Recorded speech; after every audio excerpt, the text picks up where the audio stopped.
This is an interview with Barbara Ann Lambert, the author of Coast Powell River, Stillwater, Lang Bay, and Powell Lake, 1900 to 1950. So you've written several books about the history of Powell River. What prompted you to write local history? Simply in two words, my marriage. Um, I came to Powell River 50 years ago. I was going to teach for a year, and then I was going to actually go to New Zealand. I was from the UK originally. I was on the move, but my plans changed. I fell in love, and I married a local farmer, Stuart Lambert, who farmed in Paradise Valley. I had no idea that I had married a walking historian. Stuart and his family were part of the West Coast history, and they homesteaded on Cortes Island, and then they came to Paradise Valley in 1926. My Stuart's grandmother, Anna Tiber, was a mail order bride. Basically, a lonely logger or farmer would put an ad in the Vancouver papers. Um, Someone would answer it, and the whole correspondence was by mail. If you thought you were getting a good vibes from the new person, you met up with them in Vancouver, and probably the same day or the day after you got married. And it was called a mail order bride because it was by mail. Stuart's father, Tom Lambert, worked on the docks during World War One at the Powell River dock. He had a team of horses and he moved rolls of paper. And then in the 1920s and 30s, the Lambert family owned the largest goat dairy in the Dominion of Canada. They had over 100 milking goats and delivered goat's milk to the industrial town of the Powell River Company. I was soaking in family history, but around the kitchen table, we had many of the old timers from the area would come in, like homesteaders, loggers, mill workers. They all had stories to tell, and I was just listening. And actually, they were jolly good stories. And 30 years later, when I'd retired from teaching, it was when I started to write things down. So that's how I came to start writing books. Oh, okay. Could you describe your latest book, Coastal Powell River, Stillwater, Lang Bay, and Powell Lake, 1900 and 1950?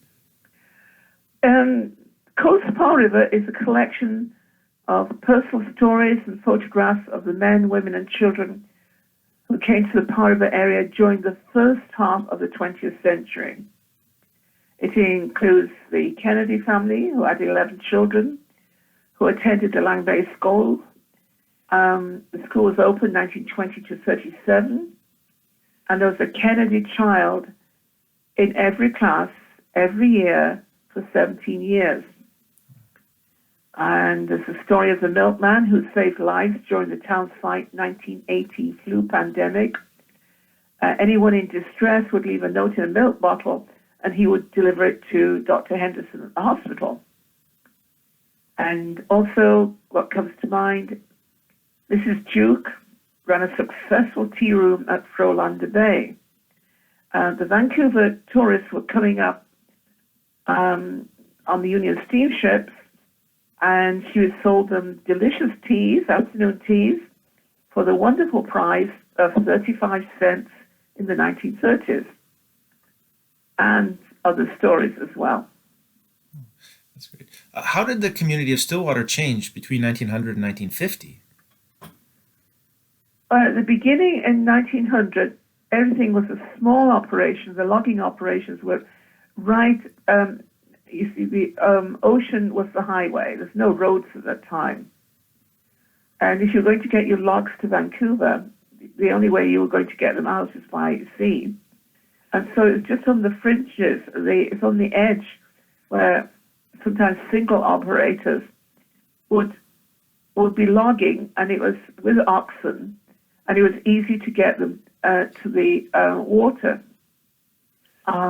There are huge stands of trees further back, but they were inaccessible at that time. What really changed things was what was called the loci logging.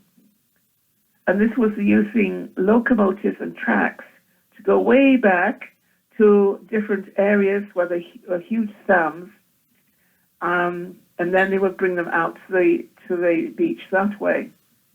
When they finished one area, the tracks were taken up, and the locomotives, etc., were moved to another location.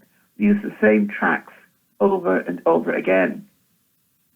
And then in 1930, this is when Stillwater became an important settlement south of the Powell River Company town site, because the Powell River Company purchased the ER&N Railway, which is the Eagle River and Northern Railway, and they built a huge hydroelectric dam on Eagle River. And this was for power for the Powell River Company paper mill. It was at this time that the population increased, and in 1937, the Powell River Company built a brand new modern school at Stillwater. It was at no cost to the community, and it had electricity, and what was important to the kids there were flush toilets. They'd never seen them before.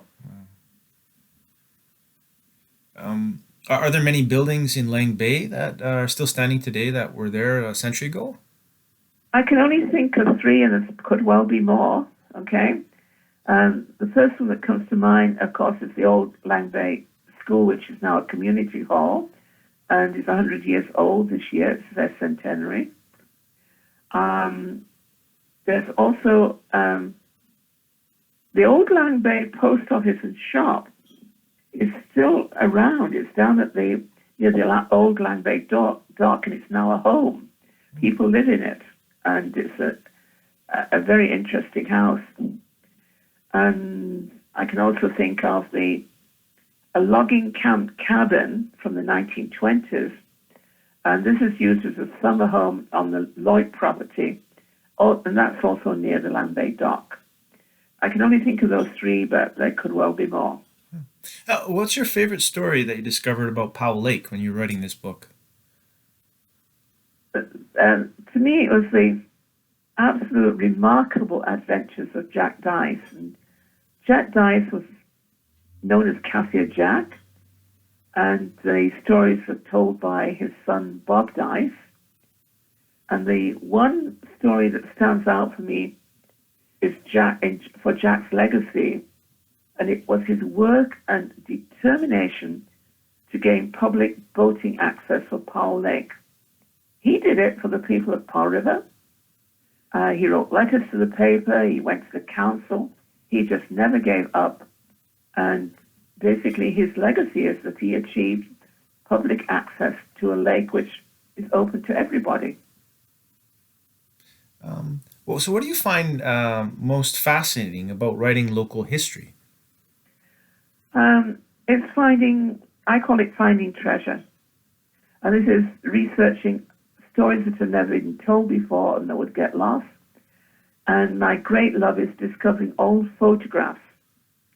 In my new book, Coast Powell River, a number of the photographs are 100 years old. And it gives me a really good feeling, actually, to get them in the public domain so everyone can share them. An old photograph is as good as 1,000 words, and you can really step back into history when you're looking at them. So I think those are the two reasons which fascinates me in writing local history: the old photographs and the untold stories. Thank you, Barbara. If you'd like to get a copy of this book, they're available at Paperworks Gift Gallery on Marine Avenue in Powell River, and also available to borrow through the Powell River Public Library.